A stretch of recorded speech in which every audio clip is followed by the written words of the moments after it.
I used to be that wife who held back. My husband wanted me to use bigger dildos, cock sleeves, hot wife-style roleplay, watching porn together, me watching or reading porn more often, being more sexually free and liberated, even thinking about sex multiple times a day. I was scared. What if giving him more meant I lost control? What if it changed me? So I said no over and over. I made him the bad guy to ask. I told myself his desires were too much or not normal. Meanwhile, he gave me everything. He gave up friends, his family, hobbies. He gave up everything. I became his entire world. The only thing that got him out of bed, excited each day. I still have my girl trips, my friends, my freedom. He has me. And I realize now I was subconsciously manipulating him by withholding the one thing he craved most. While he never once denied me anything I wanted, big or small. I went to counseling convinced he was the problem, that his fantasies and sexual desires were driving us toward divorce. Then I finally gave into and read a book our counselor thought might help us. It blew my mind. The research shows how common these desires really are: group play fantasies, size play, watching your partner in scenarios, and how repressing them, or in my case, shaming your partner for having them, kills intimacy. I read countless Reddit stories from wives who refused for years, only to regret it when their husbands grew distant or resentful, or from those who finally gave in and watched their marriages come alive, that I decided to stop justifying that his wants were abnormal and try giving in, with one hard boundary: nothing physical or emotional with anyone else. Our marriage has truly transformed. Sex is hotter, more frequent, more connected than ever. I set a small goal in the beginning. Look at short porn clips on Reddit a few times a day. Super easy in private moments. It rewired my brain, and I think about sex way more now, and it feels natural, not forced. When I surprised him with a cock sleeve and large dildo, his reaction was the happiest I've seen him in a decade. The stretch and fullness was incredible for me too. I hadn't surprised him with anything truly for him in at least 10 years, not like the little things he constantly does for me. Now we're exploring bigger toys together, role play that makes us both lose our minds, and porn that turns us both on. He's more attentive, happier, more present. I feel desired, powerful, liberated, not diminished like expected. I was the one creating distance by refusing to meet him where he needed me most, and convinced myself he needed to repress his desires if he wanted our marriage to work. If your husband has been asking for more, please think hard before you shut it down again. You might be telling yourself it's too much or not you, but what if you're the one who's been unfair? What if giving him that part of you is the key to unlocking the marriage you both deserve? If he's already given you his whole world, why not give him the bedroom he's been dreaming of? It's scary at first, but on the other side is a husband who looks at you like you hung the moon, and a sex life that feels electric. If your marriage is on the rocks like mine was, you have so much more to gain. Thoughts? Any other wives who finally gave in and saw the same turnaround? I'd love to hear. Wanted to add some clarification. If something makes you uncomfortable, you get to say no, period.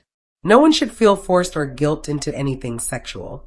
Consent has to be enthusiastic, and refusing doesn't make you unfair or selfish. My post wasn't meant to suggest every wife should push past discomfort or that saying no is wrong. It was specific to my situation. I have been shutting things down reflexively for years out of fear, while he met every one of my needs without hesitation, which created an imbalance I hadn't fully acknowledged.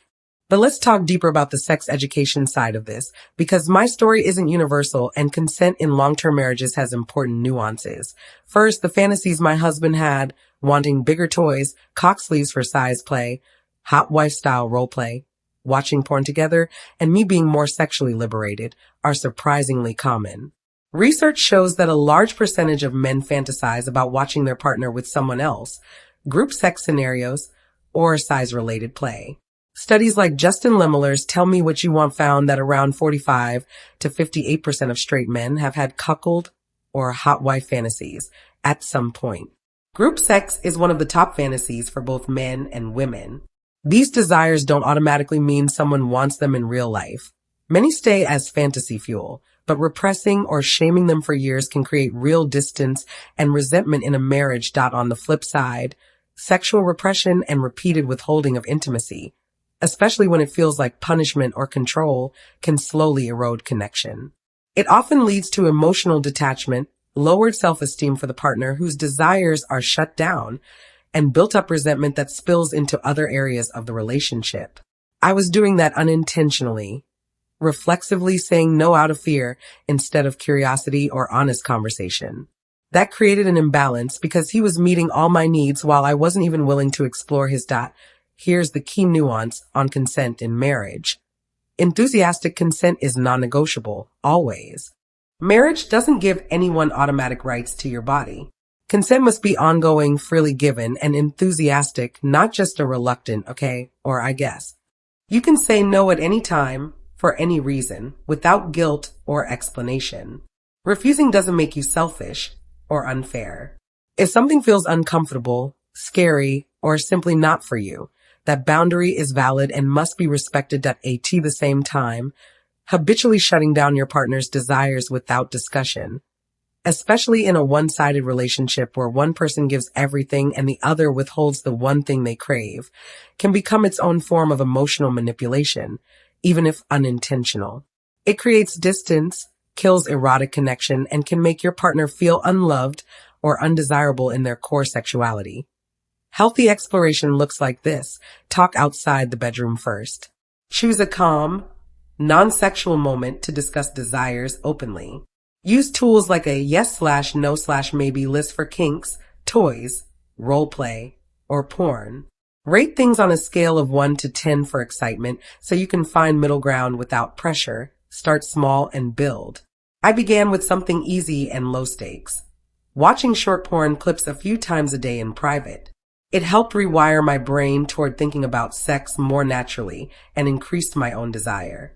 Many women find that intentional, curiosity-driven porn or erotica consumption, when done for personal pleasure, not obligation, can boost libido and make partnered sex feel more exciting. Check in regularly. Consent isn't a one-time yes at the beginning of marriage. Ask things like, how does this feel for you right now? On a scale of 1 to 10, how excited are you? Is there anything you want to adjust? You can withdraw consent or slow down at any moment, even mid-activity. Set clear, mutual boundaries. In my case, my hard line was nothing physical or emotional with anyone else. That stayed non-negotiable and we honored it. High-value exploration in marriage often stays between the two of you. Toys, roleplay, porn, fantasy talk, unless both enthusiastically want more. Seek professional help when needed. A sex-positive couples counselor or therapist can make a huge difference. Reading books together also helps normalize things. Some great recommendations include Come As You Are by Emily Nagoski, on women's desire and arousal, Mating in Captivity by Esther Pearl, on keeping desire alive in long-term relationships, and Tell Me What You Want by Justin Lemiller, on the science of fantasies. The goal isn't to force yourself past discomfort. It's to move from fear-based shutdowns to curious, informed choices. When both partners feel safe to express desires without shame and both feel heard and respected, intimacy often becomes hotter, more frequent, and more emotionally connected. That I went from feeling scared that giving in would diminish me to feeling powerful, desired, and liberated. But that only happened because I chose it freely with boundaries intact. That if you're on either side, the one whose desires keep getting shut down, or the one who's been reflexively saying no out of fear, know that change is possible, but it requires honesty, patience, and mutual respect. What has your experience been with mismatched desires in marriage? Have you explored kink safely or struggled with consent conversations? Share respectfully in the comments. I read them all. If you want more videos on enthusiastic consent in long-term relationships, safe ways to explore size play, roleplay, toys, how porn can affect or boost libido, rebuilding sexual connection after resentment, or setting boundaries with love, drop a comment and let me know. Hit subscribe, turn on notifications, and I'll see you in the next one. Remember, your body, your rules. His desires don't override your comfort, and your comfort doesn't have to mean shutting everything down forever. The sweet spot is honest communication plus enthusiastic yes on both sides.